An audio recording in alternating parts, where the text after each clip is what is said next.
Hello and welcome to Business Africa. Top stories this week. Togo now ranks first in the reform sector in Africa due to its sustained growth and increased involvement in the private sector. The DRC presents its 2020 budget projected at $10.2 billion. And in Sudan, the nation is seeking urgent financial support to avoid economic collapse.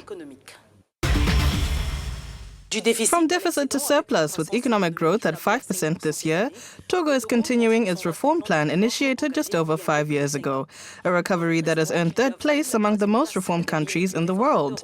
The nation has scored points, particularly on debt management, and is now ranked first in Africa according to the World Bank's latest Doing Business ranking. William Bahia and Hawa Sleimana tell us more. Togo continues to make significant progress in improving its business climate. Togo has enjoyed a period of steady economic growth fueled by political stability. The country has been ranked for the second consecutive year in the top 10 most rapidly growing economies in the world.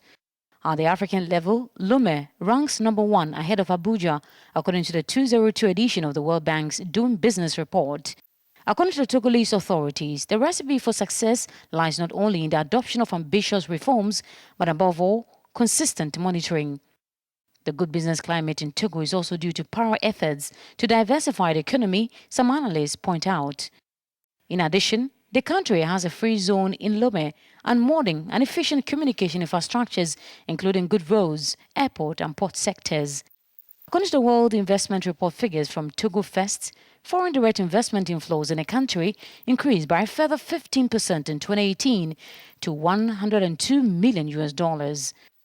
In spite of the country's stride, Togo is only 9th in the African Doing Business ranking, far behind Mauritius and Rwanda.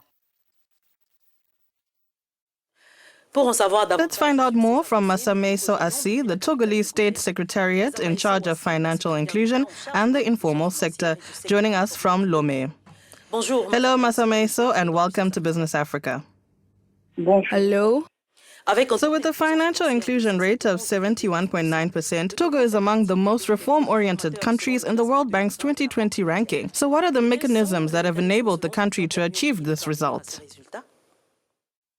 The Togolese government, under the leadership of the President of the Republic, has been working for more than 5 years on a vast financial inclusion project through the National Fund for Inclusive Finance, which has now resulted in more than 1,500,000 loans granted for nearly 83 billion in volume, in which actually marks the financial sector in Togo because it is a program that aims to facilitate access to finance from the most vulnerable households in order to generate local business and micro-enterprise.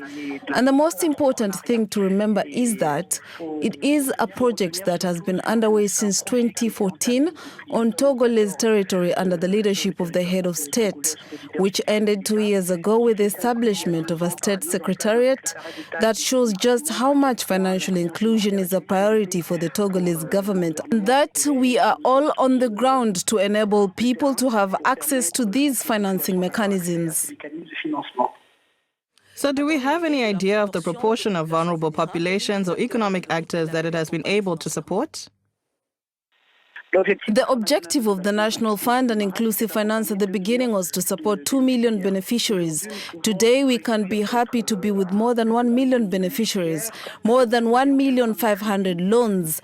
Beneficiaries who almost every year have new products that we support our sectors to make available to them, since we have just passed the milestone of products for access to formalization, which are products and financing at almost 500,000 francs. And the proportion of vulnerable populations it has to be supported is in, not so much as financial inclusion as well, but all the actions combined and implemented by the Togolese government have also helped to reduce the poverty rate in the country. So we have a direct impact today that we can see. It is the growth of female entrepreneurship. because we have this desire to support Togolese women entrepreneurs to increase their activity, to be able to progress in their activity and to become full-fledged entrepreneurs. We have feedback that started with us on micro, even nano credits as we say, and that today are able and have set up successful companies that have reached a certain level. So how do you see the prospects for financial inclusion over the next 5 years?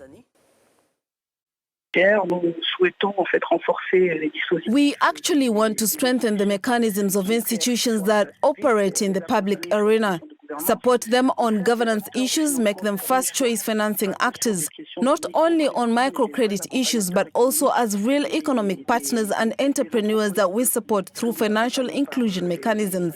And also at the level of the institution itself, in fact, there are facilitation funds that we have started to put in place. And since January 2019, we have skipped the path of financial autonomy. Today, we have an instrument, therefore an institution that is able to generate and support the financial inclusion strategy itself and to find the resources to be able to move forward and also ensure its sustainability. So first of all, we foresee it supporting all layers of vulnerable populations, wherever they may be in Togo over the long term. And we also have projects concerning the digitization of financial services towards the design of new next-generation products and also the support of the all-round microfinance sector to make it really a catalyst element to support micro-entrepreneurs that exist in the country. Thank you very much for your insight. That was Mazameso Assi, the State Secretariat in charge of financial inclusion and the informal sector in Togo. Thank you very much. Now we take a short break, and just after, we'll discuss the colossal draft budget presented by the DRC for 2020. See you after the break.